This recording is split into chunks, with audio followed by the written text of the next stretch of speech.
Nighttime aerial shot of Barcelona's Camp Nou, its floodlights flickering like dying fireflies. The camera zooms into a single, solitary seat that slowly begins to crack, revealing a glowing red void inside. You hear the roar of a ghost crowd, a chorus of echoing chants that never quite reach your ears. You are standing on the edge of a battlefield where the scoreboard is a broken mirror, four shattered digits staring back at you, each one a silent accusation. Welcome to the night the Red Fortress tries to rise from the ashes of a four-goal nightmare. Rapid montage, newspaper headlines about Barcelona 0-4 Atletico flashing, a packed stadium, a clock counting down 90 minutes, fans painting faces. You remember the first leg, a storm of steel and silver, the opponent's boots carving a canyon across the pitch, leaving a four-goal scar that still bleeds on the scoreboard. You see the second leg whistle blow, the home side marching out like a legion of hopeful phantoms, each player clutching a piece of a shattered dream. You hear the commentator's voice, steady as a metronome, Barcelona need a miracle, a four-goal miracle, to stay alive. You can feel the collective pulse of a city that lives and dies in 90-minute cycles. In reality, Barcelona entered this Copa del Rey semi-final trailing 4-0 after the first leg, needing an unprecedented comeback. You wonder, can a single match rewrite a season's narrative, or is it just another page in a never-ending saga of hope and heartbreak? The stadium morphs into a medieval cathedral, the pitch becomes an altar, the goalposts turn into towering stained glass spires. Players appear as cloaked monks carrying lanterns of fire. You step inside the cathedral of the Red Fortress, where the altar is a field of cracked tiles, each fissure a memory of past defeats. You watch the home team lift a glowing chalice ball into the air, its surface rippling like liquid mercury, reflecting the ghostly faces of fans turned to stone. You hear a choir of wind humming the old anthem, but the notes are warped, sounding like a siren's warning. Every goal you score drips blood into the foundation.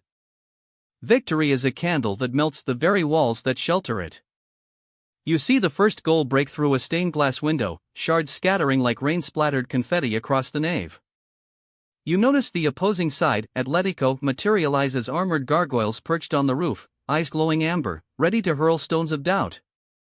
As Barcelona scores, the cathedral's dome expands, a pulsating red heart beating in sync with the crowd's chant. You feel the ground tremble each time the ball finds the net, as if the earth itself is trying to rewrite the score in sand. You sense a strange trade, every triumph draws another scar, a new column of darkness rising from the pitch, feeding the cathedral's ever-growing shadows. A comeback is a phoenix that burns the stage it lands on. You watch the clock's hands spin faster, the sun outside the stained glass turning from amber to a bruised violet, as if time itself is refusing to stay still. The cathedral's walls start to dissolve into a sea of static, the crowd morphing into a swarm of moths drawn to the flickering lights. You realize the stadium is no longer a place, it is a living organism, its veins the lines of the pitch, its heartbeat the thudding of boots. You spot the referee, now a blindfolded judge perched on a throne of shattered clocks, counting seconds that no longer exist. Rules are paper lanterns, bright until the wind blows. You watch as the fourth goal erupts like a volcanic eruption, lava spilling across the field, turning the once green grass into molten copper. You hear the crowd roar, but the sound is muffled, as if the cathedral is inhaling, swallowing the noise whole. A massive, translucent wave of red light rolls over the pitch, erasing the scoreboard, leaving only a single digit, 4, glowing in the dark. You understand that the numbers have become a prophecy, a spell etched in the air, 4 is the number of the gate, open it or be consumed. You feel the weight of every past comeback, every shattered dream, converging into this moment, a pressure that could crush or create. Hope is a tide that never knows the shape of the shore. You ask yourself, if the cathedral falls, does the city rebuild on the ashes, or does it learn to worship a different god of silence? You stand at the threshold, the echo of the final whistle hanging like a thin veil. You watch the red void inside the seat pulse one last time, as if asking, when the walls crumble, what rises from the dust?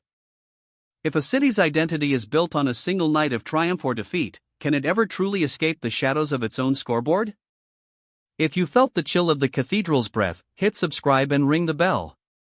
Next week we'll descend into the ruins of a stadium turned battlefield for a different war, one where the goalposts are made of glass and the players are shadows of yesterday. Nighttime aerial of Camp Nou, floodlights flickering, seat cracking to reveal red void montage of headlines, packed stadium, countdown clock, fans painting faces, stadium transforms into medieval cathedral, pitch as altar, goalposts as stained glass. Players as cloaked monks with lanterns, ball as glowing chalice, goal shattering a stained glass window, shards raining down, gargoyle figures on roof, amber eyes. Dome expanding, red heart beating with crowd chant, clock hands spin fast, sun outside turning violet, walls dissolving into static, crowd morphing into moths.